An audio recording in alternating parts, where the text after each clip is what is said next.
Good evening, viewers, and welcome to another edition of the SGN Week in Depth.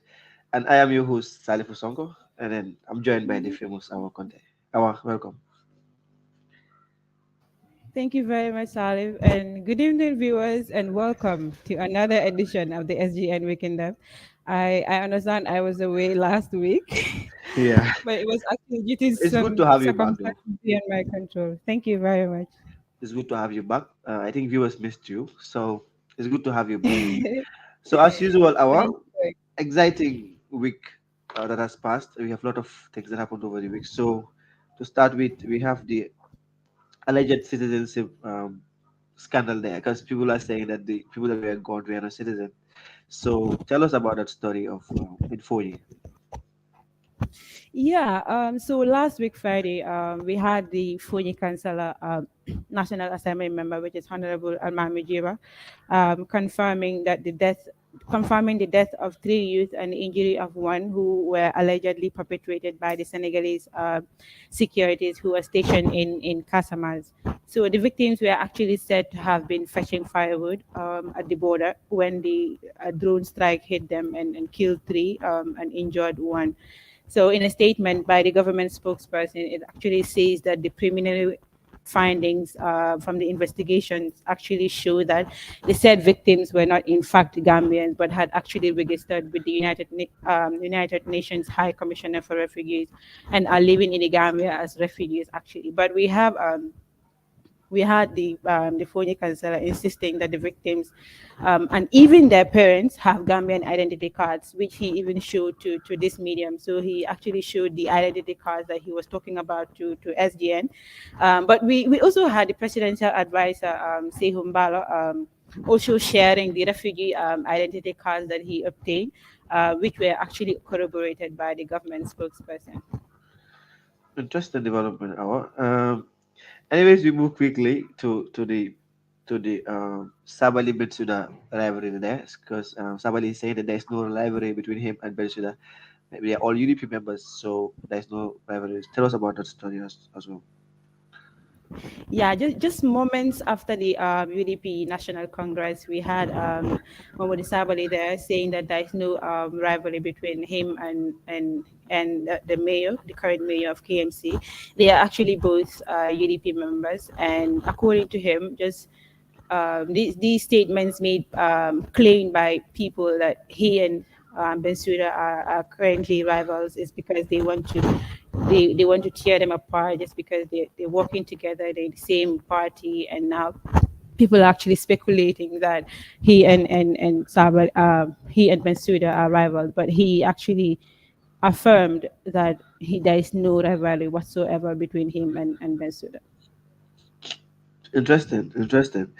Um, I think the UDP spokesperson will join us later, and then he will throw more light on that story about Bensuda and Sabali. Yeah, and Sarif, I think one thing I actually forgot to mention when it comes to the Fonyi incident, which is very very important. We also had in another twist we had Ali Nyasi, who is the chief of Fonyi Council, saying that the victims Yeah. were not in fact there to actually fetch firewood. But according to him, he knows exactly why they were there, but he will not disclose that simply because he believes it's not the right time for him to disclose all of that. And in fact, he was he called on people to actually stop politicizing the whole situation and saying that he is not definitely not going to lie, especially in a situation like this. I think this is very important because like the incident this incident has caused a lot of talking, like a lot of Yeah. people saying a lot of different things, and it's just what it is, I guess. Yeah, I understand that. I think the UDP leader even mentioned did said something about this situation during their past Congress. Because what when the parents are Gambians, I see no way these people are not Gambians, but yet it's 4G, and so they have been victim of this for the past year. Sanada Jata was killed, nothing comes out of it. So we will deal into this more with our guest, inshallah. So Sure. we move on again. Another UDP story. You have the Gambia's democracy depend on UDP. Former youth president of the recently concluded Congress. That's Mr. Suleiman Saho. Tell us about that story also. Yeah, we had Mr. Saho just moments after the UDP National Congress as well in January, saying that the democracy of the UDP of the Gambia actually depends on that of the UDP. So he said this when he was talking about their recently concluded Congress, and then he was actually saying that UDP is built on democratic principles that they harness so much, and urging the new executive members to actually make sure they defend those principles and make sure that they go nowhere. Yeah, interesting. So we move again to another. You have DA Java who was to stick on the bid for by KMC and then BCC, because the president came out to say. Anyways, let's can you tell us about the story first? Then we move to the president's proclamation that those buildings actually were built by the government. The back and forth between President Barrow and Rahim Malik Lu over the week. So tell us about the story first.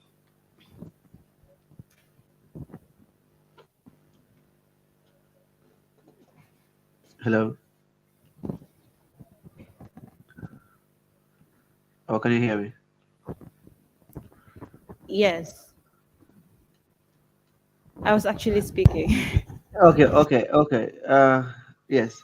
So Yeah, we let me just give a summary of the story, then we move. So it's basically DA Jao also has his stake when it comes to what the President Barrow said um, about the BCC KMC. You can find more of the story on our web. It's an opinion piece actually. So we will move straight to the next current affairs that we have. So you have the top political analyst counted Barrow on the KMC BCC proposed governor appointments. So you can tell us about the story. The president actually announced during his meeting at the buffer zone that he will appoint governors in the KM and Banjul to put a halt to efforts that he described as undermining his administration. So we had a political science lecturer at the UTG, which is Mr. Esanjai, countering President Barrow's statements which is to appoint governors in the KM and Banjul by January. So, according to Mr. Njai, the president has do not have the powers to actually appoint these governors that he said he was going to appoint. And then he even quoted from the local government act saying that the said act does not even give in fact give the president any powers whatsoever to appoint the governors in the said areas. So he in fact he believes that the president made these statements out of ignorance, and that the country should in fact now do away with the issue of appointing governors, as they will actually be owing their allegiance to the incumbency. So when you have governors being appointed by the president, they actually have to answer to the president because he appointed them. So they Yeah, actually owe their allegiance to them. So that is exactly what Mr. Njai was saying there. exactly. So it's kind of interesting because last week was so tough between President Barrow, KMC, BCC. You know, so let's go. We have the religious affairs minister break silence on Raudatul Majalis, Supreme Islamic Council lift. So you tell us about that as well. Come again. The Raudatul Majalis, the comment by the Minister of Local Government and Land.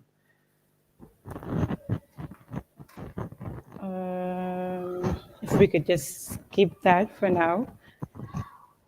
Okay, that's fine. So tell us about the BCC mayoress expressed disappointment with President Barrow. That's why Malik Low expressed his disappointment with President Barrow. Right. So, like I said, this week has all been President Barrow and his tour and the statements that he's been making at the tour.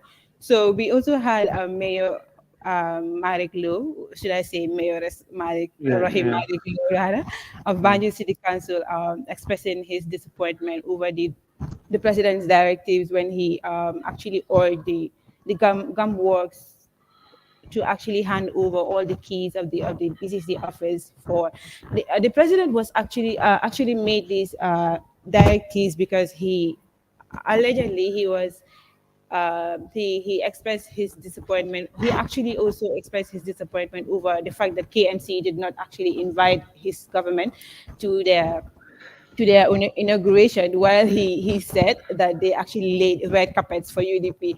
So you could see that he said they did not invite his government to the inauguration, but they were there laying red carpets for UDP. So according to Mayor Lo, she was really shocked and disappointed with the president's remarks, arguing that the BCC office complex was in fact funded by the World Bank, which actually passed through the finance ministry, and then her council rather did their 10% counterpart contribution. So she added that the office complex project, in fact, has been long completed, and that the government did not even spend a single dime in it. So he said these remarks in an interview with Star FM Radio, saying that in fact the reason why the office complex's inauguration has been delayed is because it's because of her. Like she according to her, there are things that she wants in the office that are still not there, and that is why the inauguration is still delaying. In fact, she said that the keys are with her, and yeah, the delay is actually because of her. Okay, interesting. So we move swiftly to the next one.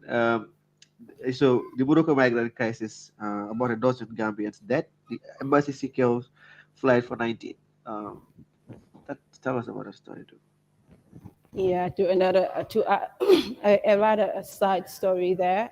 We have the Moroccan Navy rescuing 19 Gambians from a boat actually reported to have sunk off the coast of Morocco.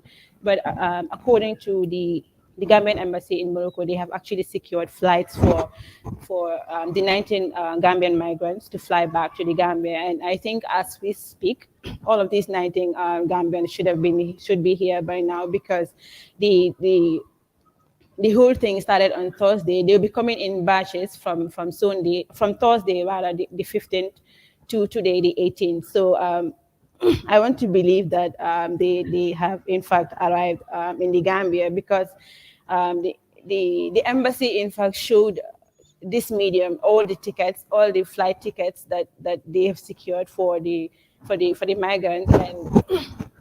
And Yeah. I want to believe that they are already here in Banjul, and also in the same story, the Moroccan police actually found these migrants because they were continuing their search for more victims after retrieving 12 dead bodies of Gambian migrants at the Zaneta beach, which was in Casablanca, Yeah. who were reported to have died of hypothermia and starvation. So this makes a total of 31 Gambians who were retrieved from that boat, including a 13-year-old minor. So, according to the embassy, the families of these 12 decrees have all been contacted and informed of the passing of their loved ones. Very, very sad story there. I think this is the second time. The other time we had about I think 50 people from Gunjur who took a boat trying to cross over to Morocco, and some of them died along the way as well. So it's This a very, Moroccan very sad story. Last year also the same thing happened. I think these stories have actually been coming, especially around this time of the year. So looks like this they actually target this time of the year. exactly, exactly. I don't know for what reason. So okay, so and again another development there at the UTG, you have the Journalism Students Association on a demonstration, demanding demanding the administration to basically equip their school with materials. So tell us about that story. Yeah, the students at the University of the Gambia School of Journalism and Digital Media on Thursday also held a peaceful protest to actually voice out their grievances to the UTG management as well as the media fraternity. So Yeah, the school was actually reported to have gone into a 3-day blackout due to the unavailability of cash power, with the but students. I I don't understand. So 3 days blackout, no cash power because there's no cash power at the UTG. Exactly. This is actually an issue. A whole school in the University of the Gambia, like in Casper, for 3 days is it's outraging. I do not exactly know how to describe this. The students, I think the students have have a reason to demonstrate, because Yeah. going into a blackout, how would you even, a school of journalism and digital media is what we are talking about here, without Yeah. electricity for 3 days. It's actually serious, and the students are saying that this is not the first time that this has been happening, and that it has been happening repeatedly, and that they believe it has to stop now. Also, other demands that they have made is, a well-equipped radio and TV studio for their course, for their practicals. And also they also demanded qualified lecturers, as well as the issue of missing grades. So according to the students, the digital aspect of the school has been neglected, and then they have actually engaged the management on several occasions, and then now they think going out to protest is the only way that they can be heard. Exactly. So this is very sad. I cannot actually. When I saw this report at first, I was like, "Wow, this is serious." So a whole 3 days, there is no cash power, so they cannot do their presentations. So and we are in the 21st century. The Gambia government is claiming to build another university when this one even is ill-equipped. So it's kind of confusing. So I think that's Gambia for you. Sometimes it's hard to just say this, but I think in the Gambia, it's basically quantity over quality. So when you have, I can imagine when I was in the school of ICT. Right now, I can tell you that the school of ICT has only 3 classrooms. The whole school of ICT has 3 classrooms, and it's talking about these things sometimes it's just a bit too emotional, because Yeah, when yeah, I can remember when we have classes sometimes. Sorry, yeah. when we want to use the classes for studies or for other things that we might use it for. It's hard because there are only 3 classes, and that students use. The whole of School of ICT has 3 classes. The rest are all offices. So the whole structure only has 3 classes in there. So it's the UTG is just something else. I think we should really start investing more on the University of the Game. But I think, Salif, I think good news is coming to the university students, because they will probably be moving to Faraba very soon. And uh, with the buildings Yeah, that I'm seeing there, hopefully there will be improvements. yeah, hopefully. But Faraba as well. Faraba is very, very far from KM. So if you have classes It in is Faraba, and you know Gambia and how congested our routes are normally in the you morning. We know, have to go to Faraba. Despite there are exactly. buses, but I don't think it's very, very convenient compared to if you have the university at Kanifing. And I think I Kanifing think, has a lot of space, but why they are not building that space? They are moving it as far as Faraba. That was President yeah, Jammeh's decision. But then, that's another story for another day. exactly. so, I will just move to, okay, President Barrow's threat against farmers disregarded. You have that story. Also, you can do that together with the Gambians, the actually discontinuation of Senator Mumbai and Co. their trial at the High Court. So you can do that together. Then we move straight to sports, and then we can have Mr. Tal. Then we can conclude. Yeah, so again, during the President Barrow, during his tour, he has urged the farmers to actually sell their groundnuts with the GGC. Yeah, Uh, yes, so but the farmers actually have disregarded this, because the president made also made a threat when he urged them to actually sell their groundnuts with the GGC. He said that the farmers that fail to do this will not have the government subsidiary in 2023. So the farmers actually have disregarded the saying that the amount that the government is offering per ton of ground, which is 32,000, is very small, considering the current living conditions. And they claim that that is too small for them, and that they are actually waiting for people who are willing to pay higher prices. For example, the Senegalese buyers. So I think that is also something else there. These reports actually came from URR, as well as other. In fact, it's not just the URR. Other regions, when you go to other regions, the same conditions are prevailing there. So it looks like the farmers want more. yeah. So Senator Mumbai and Co. their trial discontinued at the High Court. Yes. So, like you said, last week was a handful, actually.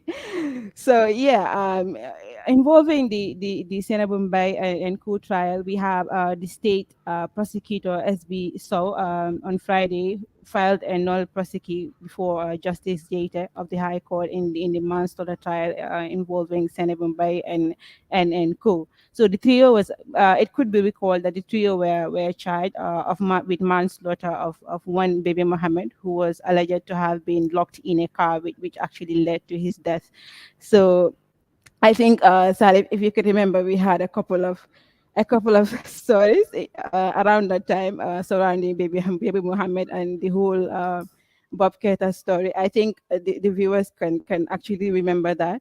So, Yeah. but moving on, the initial no case to answer bid, which was filed by the defendant's lawyers, were actually overruled by the judge. But on Friday, stunningly, I can say the state actually dramatically filed a discontinuation motion, which was granted, and then leading to the subsequent acquittal of the accused persons with actually no reservations from their judges.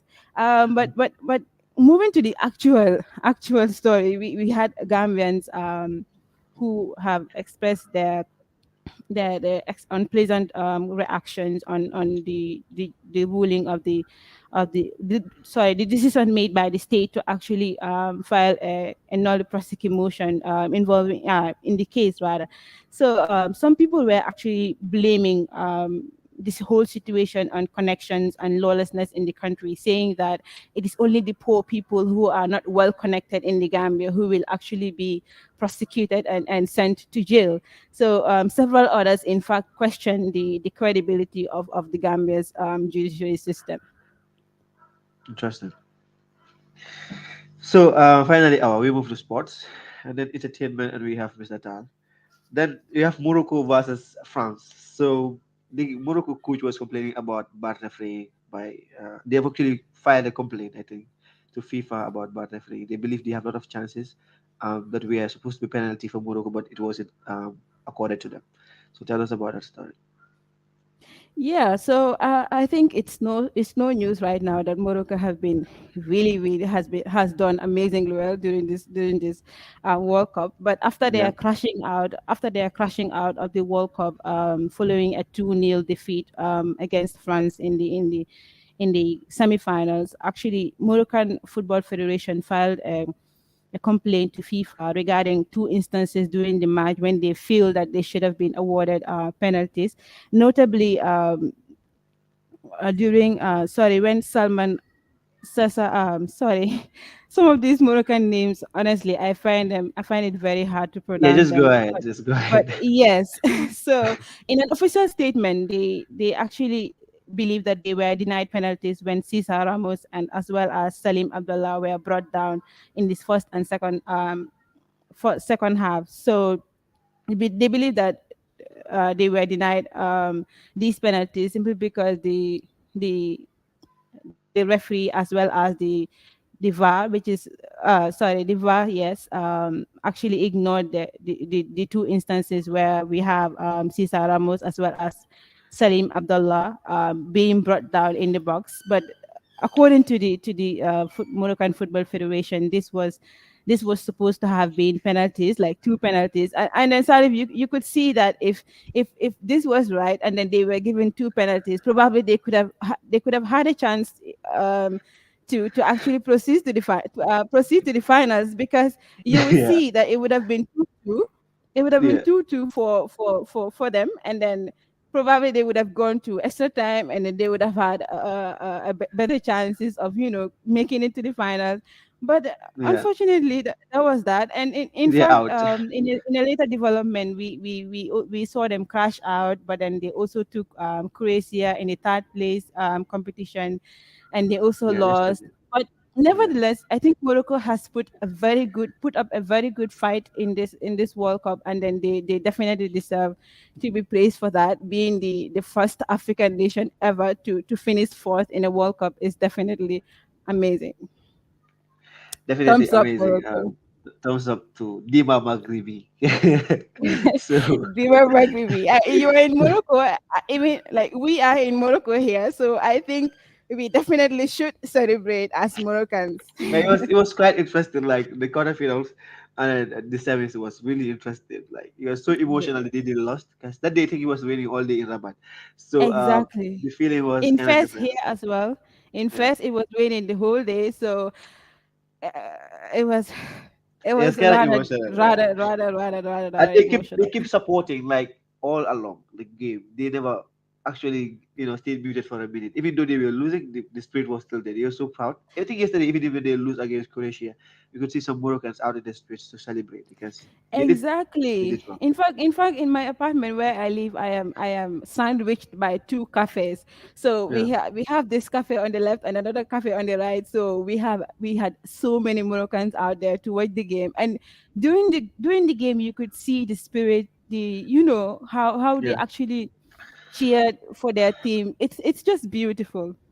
Yeah, beautiful. Anyways, let's move to your this story. We have the prices for GFF Male Division One League winner in 2023 being increased to $1 million. So this story actually, when we published this, the debate was that okay, you guys didn't even pay Hawks last year for winning the league, and then you are saying you're increasing the money. Where are you gonna get the funding for this? So tell us about our story. Um, Yes, so we had GFF there Yeah, announcing an increment for the prices for the male Division One League tournament yeah, effective next season. So yeah, this announcement was actually made during the federation's annual general meeting, which was held yesterday in Yundum. So yeah, as of effective 2023, the champions will now receive $1 million instead of $750,000 initially, while the second and third places will now get $500,000 and $250,000 respectively. yeah, So in fact, in the same story, we had the president, Lamin Kababajo, also telling the delegates that this year's winners of the for both the leagues, male and female, will actually receive their prize monies on Monday. That is tomorrow, inshallah. But again, what people are asking is that whether GFF will be able to honor this promise or not. I think Babaja will tell us more about that. We will try to invite him actually to treat him fairly and then ask him to tell us about some of the questions that people are asking to know from his side. Yeah, I But think it will be definitely, befitting to yeah, have Mr. Bayo here on SGN. yeah. So like definitely, a lot of people actually have I doubt say like whether GFF can actually deliver these promises because the league winner they are yet to receive their money. The league winner normally supposed to go to CAF Champions League. They cannot go. In fact, the GFF money cannot even buy tickets for the players, talk less of their camping, the hotel fees, and all that. So every year, Gambian clubs would have to just withdraw from the competition because of their financial issues. So during Wow. the campaign of Seven, Kamaso versus Kaba, Kamaso actually came to say yeah, they will increase the league money to $100 million, and then they will do this, do that. So I think it's a good strategy by Kaba. Thumbs up if this go well. The fact that the money is going to be increased, I think it's a very very good use for Gambian football. Yeah, it's definitely going to be a boost up. In fact, it's going to encourage a lot of clubs to actually step up to try to win Yeah, win yeah, the league. definitely, But Salif, definitely. get Mr. Bajo here on SGN. I will try. I don't know if he's gonna come. I will try. Maybe if not him, maybe his PRO or somebody. Anyways, Yeah. on entertainment we have the backlashes on Oh Boy on his comment at the Attack concert. So we all saw what happened there. Oh Boy came on stage and said, "Don't mind call Attack ko wale." So that statement actually brought a lot of controversy. I think this is the most trending story right now on our page. Yeah. So Oh Boy, there's this rift or proposed rift between in the Gambian music industry between Attack and ST. So everybody trying to pick sides. So that was it. So on other entertainment news, I think that's all for this week. Attack and ST making headlines on the entertainment news. So that's all that we have for you in the news review. So we're gonna have a break, and then Mr. Almamy Tall of the United Democratic Party will be our guest. So stay tuned. Stay tuned. Let's have a short commercial break, and then we'll be back.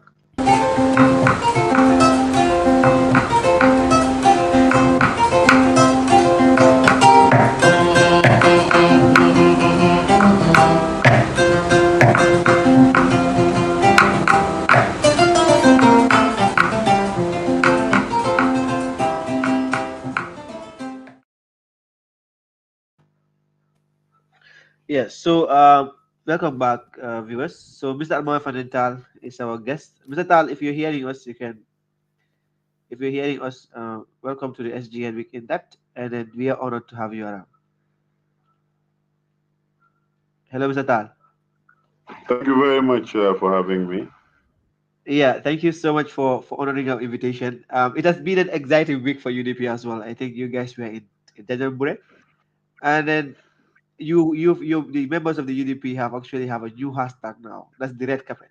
So, so how is that hashtag going there? We don't. I think the hashtag is given by some of the militants and members, but at the level of the leadership of the party, we are more focused on how do we renew and strengthen our democratic processes, internal party democratic processes. One of the Yes. outcomes of Janjambure was that instead of having an elective Congress every 2 years, which is a very short period of time, Yeah. there was a resolution mandating a 4 year term so that Yeah. every office holder in the executive going forward now would be an office holder for 4 years and thereafter renew the mandate. I Yeah. think in that regard, we are going to continue working on issues around term limits because some of the delegates have suggested that term limits as a member of the executive should also be looked at. So in subsequent congresses, Congress, as you know, is the highest decision-making body of Yeah. our party. Yeah. So really, one of the milestone outcomes of the Congress was that we were able to renew the mandates of the leaders of the party. And Yeah. we are also preparing for the local government election coming. So this red carpet talk, I mean, is just that talk. I mean, it's really Yeah. not a subject that I don't think any official statement will come from that as far as the party is concerned. Yeah, so Mr. Tal, actually, you guys had a very, very successful Congress. A lot of people are thinking it's gonna be a divide in the UDP. A lot of people actually think it's gonna be a Congress that would rather bring the party away, but the leadership, we're able to maintain the party together. So what is how is the unity of UDP as far as this is concerned? Because we have reports of rivalry between members of the party and some saying that it's high time that Mr. Dabo step away and then somebody else to take up the leadership. So talks like that have been going around. So what is your position on that? Well, as you said at the beginning of your question, there Yeah, was a great show of unity, and Congress is always a time for renewal of trust in leadership and for reunion with comrades and colleagues because we are all over the Gambia. yeah, Some of the people I have not seen in more than 2 years. I saw them at Congress after even a longer break. Whenever you are going to Congress and there is going to be elections, certainly in a democratic organization, a lot of people will come up with their views, their opinions, and their preferences. And yeah, in a democracy, that is to be encouraged, and it is a very healthy thing to have. But at no point in time was there any serious disagreement. Of course, people have different preferences and different opinions. But throughout the 3 days of the Congress and the week leading to Congress, you will hear some people talking about their interest in changing the leadership, changing the party leader. And it was just that kind of talk because when the time for nomination of the party leader and the secretary general came up, the nomination was was unanimous, and therefore it was just one of those things that you hear before any congress. I mean, the party is bigger than any member of it. Certainly, members have every right to disagree, to um, have opinions about who should lead the party. But in a democratic setup, if you do not put up your candidate or if you do not oppose somebody's candidature, then it would not be taken as seriously as some in the media or people who are outside the party have taken some of the happenings within the UDP. Interesting. Awa, hello. Yes. Salif? Yes, go ahead. Yes, I actually have a question for Mr. Tal. Mr. Tal, if I don't know whether you've been following um, some people who have might have been surprised as to why Honorable Usainu Dabo has been re-elected as the party's flag bearer. So, do you have any comments regarding that? Well, like I was just saying to Salifu now, um, you belong to a democratic party. Obviously, not everybody is going to be on your side or support you. But in a democratic party, you have to have tolerance. You have to accept that some people may just not want to see you as their leader, and they have a right to say that. And I wasn't surprised. I for one, I have made it very clear that for now, I am 100% supporting the leadership of Gabo, simply because he has proven to everybody what kind of Mm-hmm. leader he is, how much he has worked for the party, and when he was vice president and foreign minister, Gambians have seen the quality of leadership that he brings to the table. And I think also this, if not an obsession, but this focus on one individual leader across the political spectrum, I think is part of our problem because we forget that the whole project of nation building is a teamwork. I mean, Yeah. we just saw the World Cup. We have seen how Morocco has, as a team, has gone so far. We have seen our neighbor Senegal as a team, how much they have done. So, of course, you have Lionel Messi in Argentina. I mean, as one of the greatest players of football the world has ever seen. You have Ronaldo. You have stars and outstanding leaders here and there. Very recently, we had Donald Trump in the White House, but before him, Yeah. we had President Obama. Everybody could tell you that leadership is about quality because Donald Trump had only one term and Yeah. he was voted out because of the quality of leadership. So coming back to your question, I mean, I Yeah. don't know why people are surprised because if you go to Senegal again, President Ablaye Wade, before he became president, he was in the position nearly 40 years. It Yeah. was only in 2000 that he had the chance to participate in the politics. Can I just take this call? My wife is calling from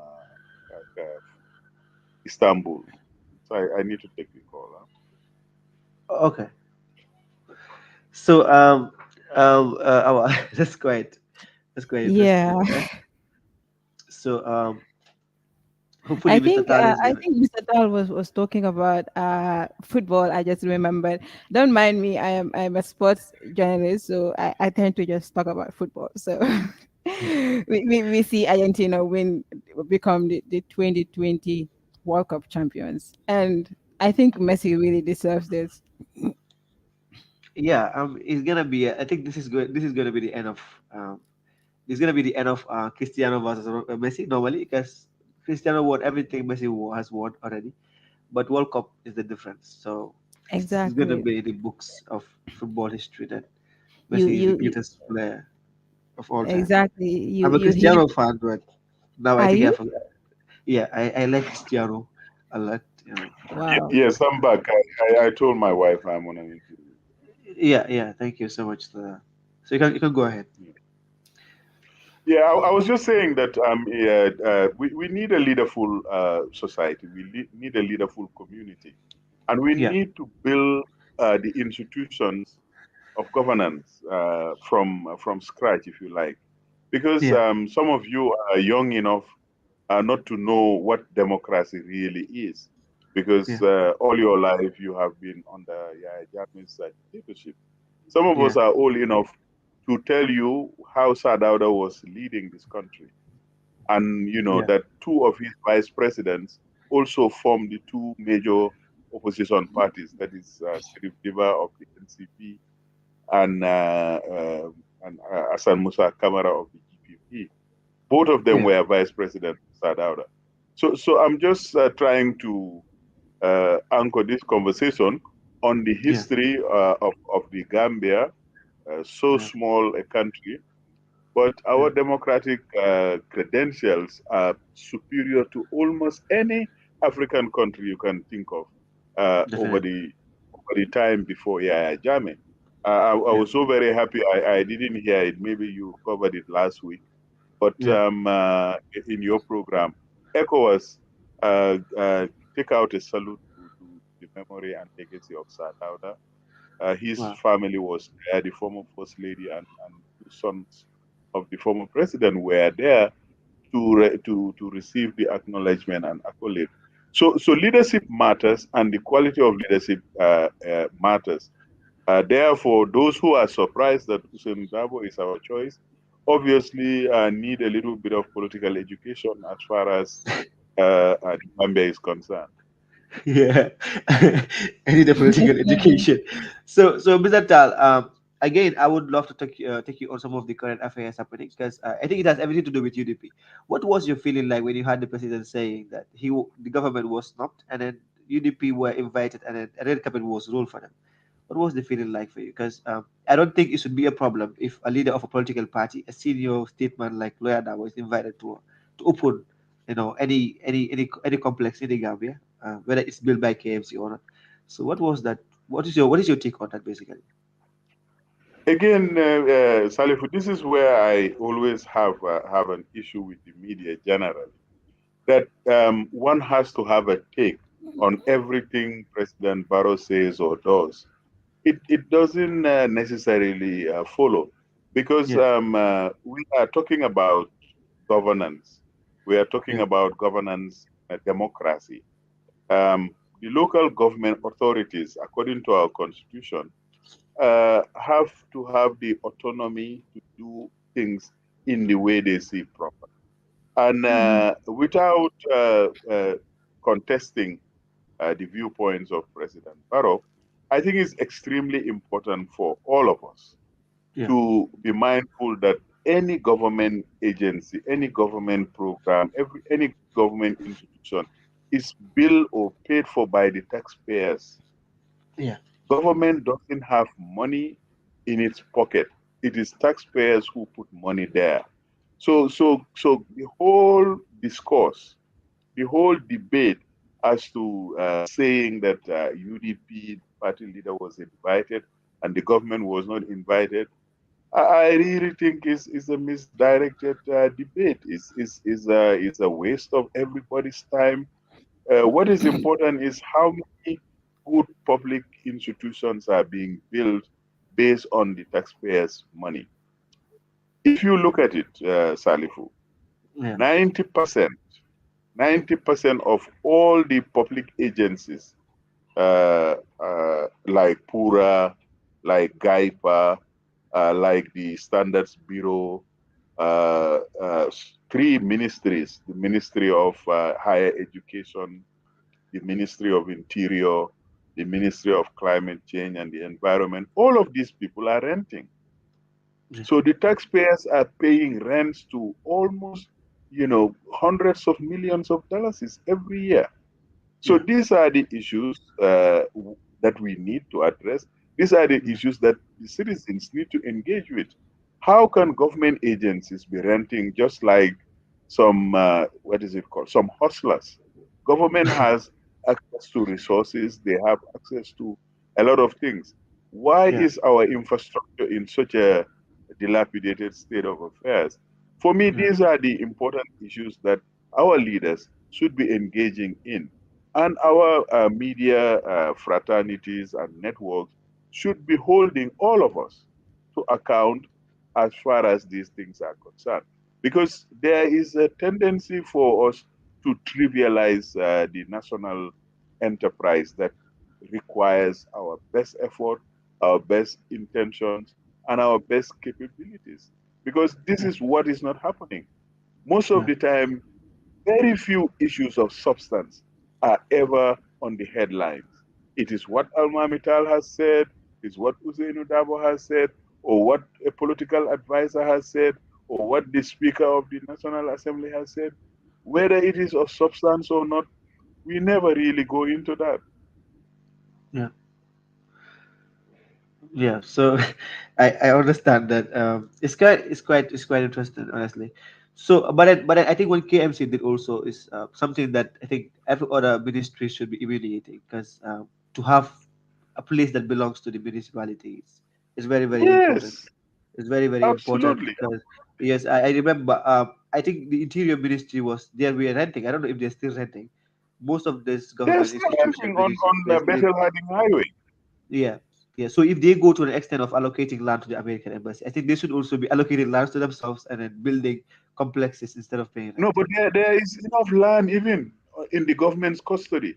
It's a Yeah, question of definitely. just planning it properly and doing it. It's not a question of only allocating land. It's a question of orientation. Yeah, Because if you want to take the long view about these things, you will have yeah, to come back to the issue of housing the Gambian population itself. Government yeah. cannot house itself. How can it house the Gambian population? I think any serious government, this should be a concern. Um, this should be a concern, definitely. How you can go No, but on? also every serious citizen must make this the most important issue of the day, not Yeah, to react to definitely. what Malik Law is saying or what Talib Ahmed Bensouda is saying, but really what is priority for the Gambia. I mean, every time we have a major catastrophe or crisis, after 2, 3 days, everybody forgets about it. For That's true. example, these kids that died, Yeah, this acute kidney infection saga. Now everybody yeah, has forgotten about this because it's no longer in Mhm. the headlines. yeah. So It's gone. everybody is now talking about red carpet, red carpet, red carpet. So really, I think as citizens, we must hold each other accountable, and we need to Yeah, focus our government and our leaders on the issues that are of importance to the citizens. Because yeah, where is the new constitution? What is going on with the transitional agenda? Every day you hear a workshop, you hear a new civil society group has been set up. Every time what we do is talk. We are very good at that. But our issues, they remain unaddressed since 2017 when we yeah. booted out the dictator. What have we seen? Fabakary Tombong Jata is the Speaker of the National Assembly. We have I was seen going to Sidi come to Jai. that later. Yeah, Well, I was going to I'm ask just you. trying to tell you that for us, the most important things are the issues. And Yeah, as for some reason, even where we are invited, people have a priority over red carpet conversations. I mean, who wants to talk about red carpet? we'll come to other issues later on. How you have questions you can ask, and then I would. Yes, I just want to ask Mr. Fall. Mr. Fall, what is your Mr. Tal. Mr. Tal? Sorry. Yes. So, Mr. Tal, what is your impression as UDP spokesperson of this year's Congress compared to previous ones when it comes to youth participation in politics at Um, the UDP level? well, for us, we have had youth structures, I think, longer than most organizations. And we have also gotten our age cutoff standardized that anybody in a youth position or seeking a youth position must be 35 years or below. Um, if you reach 35, you have to resign even before Congress. So just to give the message, because the youth president, Honorable Suleiman Saho, because of his age bracket moving upwards, has to not contest as the youth president.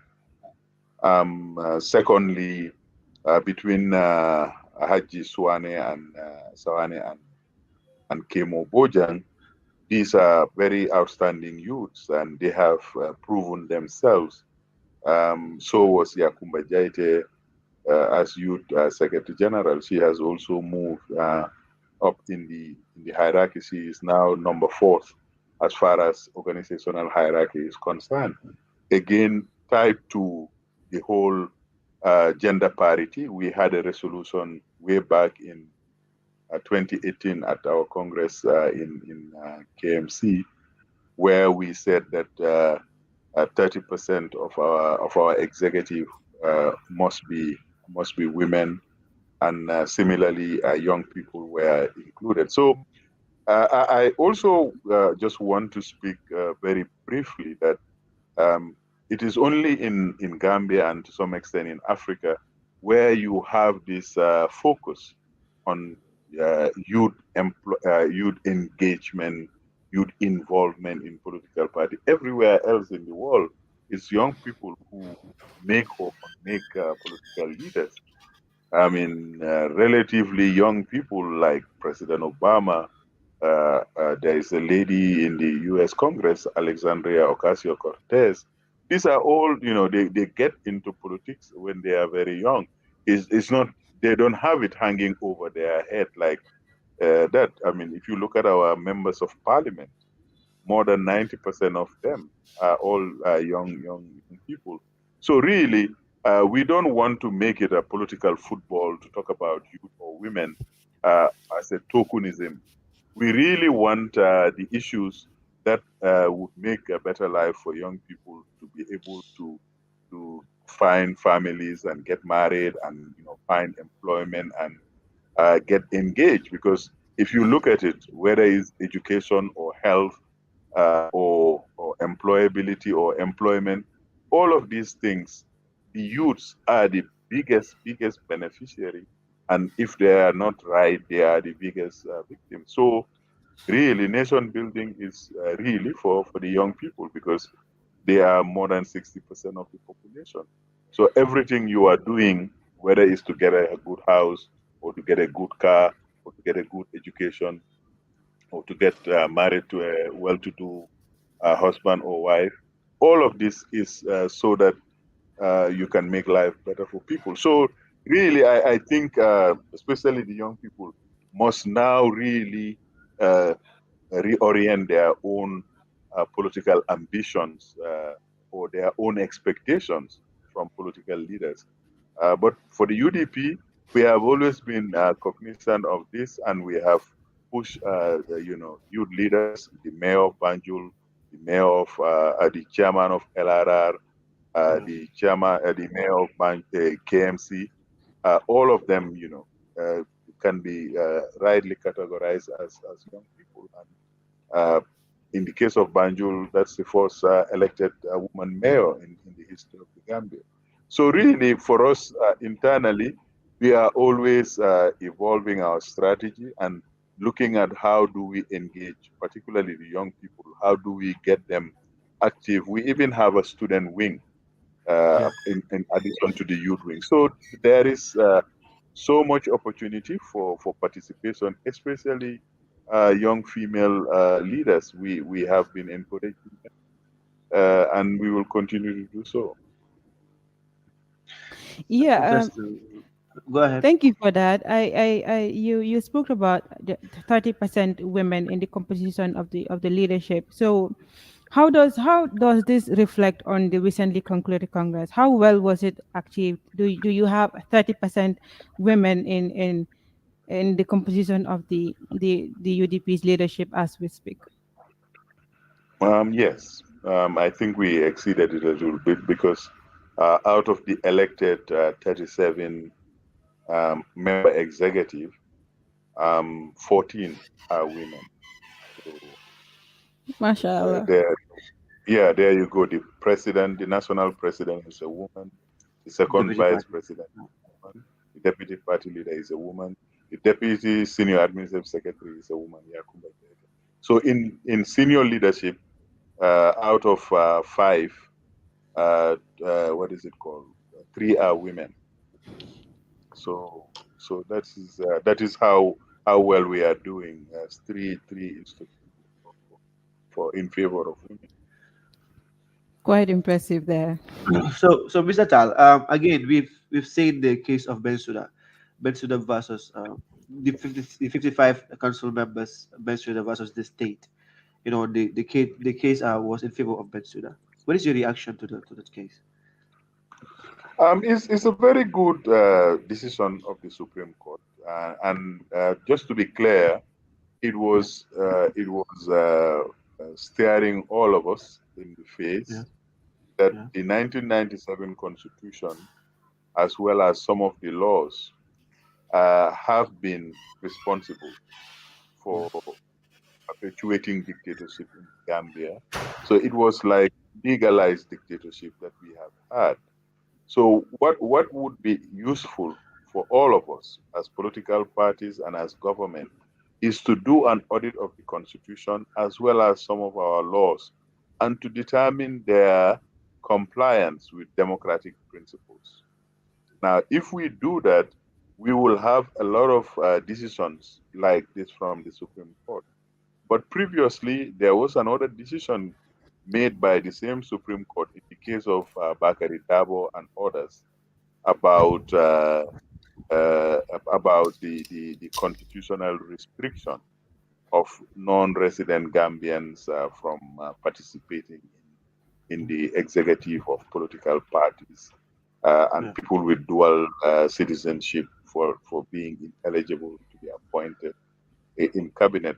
That decision was also made. So this comes in the wake of that, and it goes to strengthen our democratic practice because democracy also needs this kind of check every yeah, now and then. If you have a democratic constitution, uh, if you have laws that are undemocratic, they become contradictory to the constitution. And the Constitution, in I think Section 5, says that it is the supreme law of the land, and any law that is in contravention of this supreme law must be cut down or declared as null and void. So yeah, that is what has happened in this instant case. But I think it's very necessary for citizens as well as civil society organizations to also try in other areas where they find contradictions or conflict because we don't have a new constitution. So it's the constitution of Yahya Jammeh, it's the laws of Yahya Jammeh. Therefore, you still have the police having certain powers and using certain tactics, especially in modern crowd control, throwing tear gas.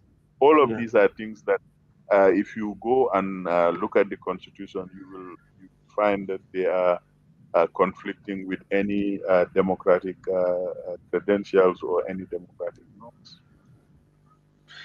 So, on another note, so Mr. Tal, how much is UDP prepared for the upcoming elections, and what are your predictions as your capacity as a spokesperson?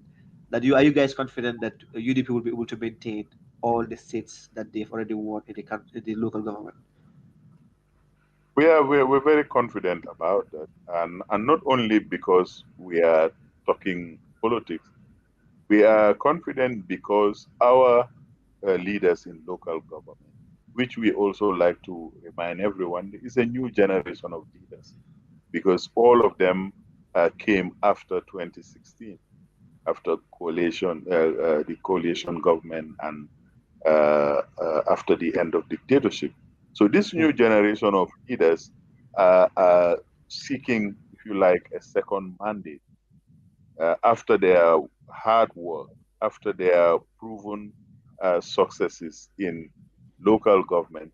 They want to consolidate and maybe by the end of their second term, they would be in a very, very strong position to offer qualitative leadership at the national level. And I think our chances are very good because if you go anywhere, especially within the metropolitan area, I don't want to say Greater Banjul area because Banjul wants to be is the capital city, and the people may get touchy feeling about it. But just to say that in the urban area, from Banjul all the way to even Kalaji, is a similar sentiment that really local governance for the first time in the Gambia, we have seen it delivering results. We have seen it performing, providing services Yeah. to the communities that they are serving. So really, in that regard, we are very optimistic. We are very hopeful. But again, we would want to remind Gambians that the work of building a nation is not only one person's responsibility or Responsibility. one Yeah. group leader's responsibility.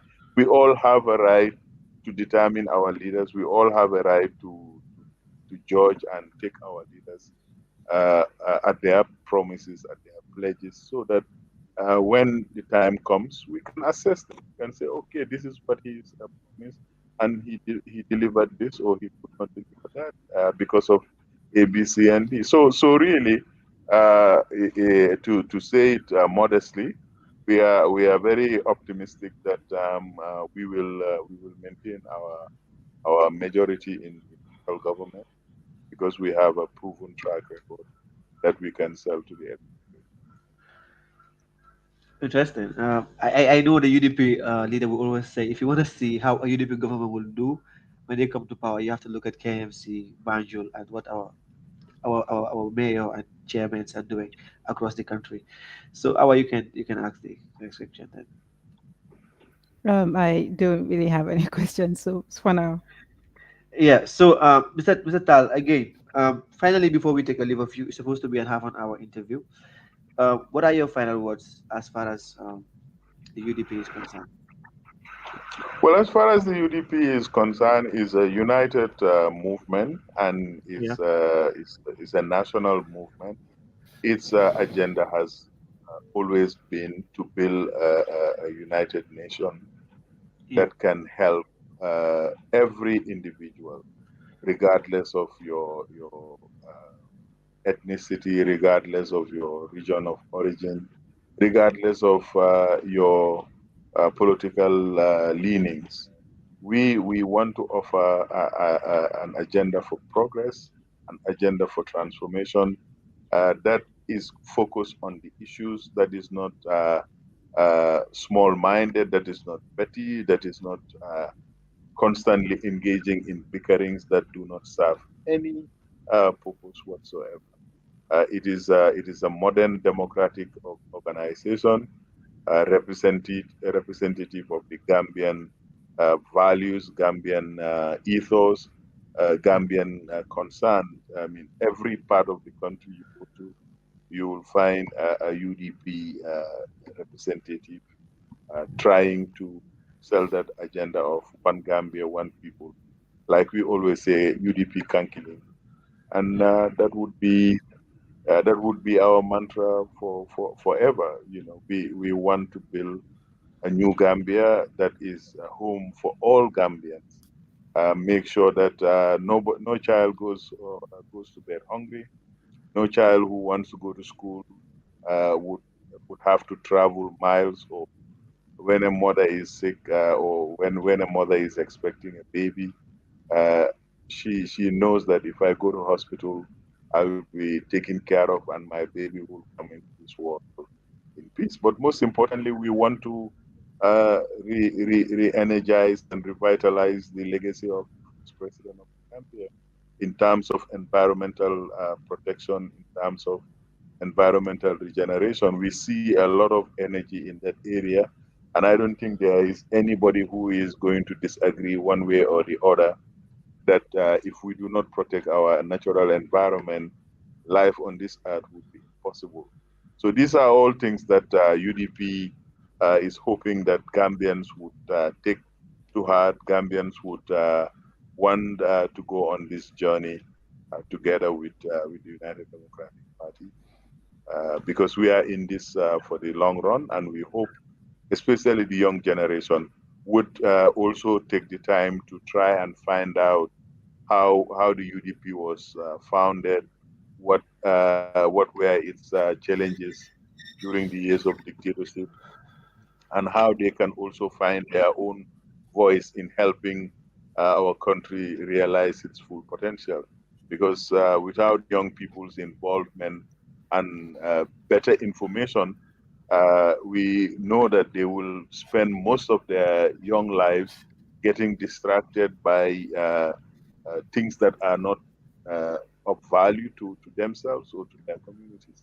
So really, at the end of the day, we are one people, we are one nation, and we should never forget that we should all work together and work towards building a united Gambia. Thank you so much, Mr. Tal. And our final words, then we can take a leave of the viewers. Yeah, I think the only thing I would say is, considering the recent Congress that was concluded by the United Democratic Party, and judging from what Mr. Tal said here regarding their composition when it comes to youth and women, I think it is safe to say that the UDP is one of the most structured political parties here in the Gambia when it comes, especially in terms of youth participation, in terms of women when it comes to their composition. So, like he said, it's about having a Gambia where no child goes hungry, and no child walks for miles to go to school. I think basically that is what the youth of Gambia would want as well. So I think I would just wish the UDP all the best in the upcoming local government elections, as well as, well, looking forward the next presidential election. So thank you so much. That is our, and then thank you viewers for joining us. It was quite an interview with Almamy, and then we thank you for joining us, and then we hope that next week as well you will join us for more exciting interviews with current affairs in the Gambia. Thank you so much. That's all we have for you in this edition of the SGN Week in Depth. Bye bye.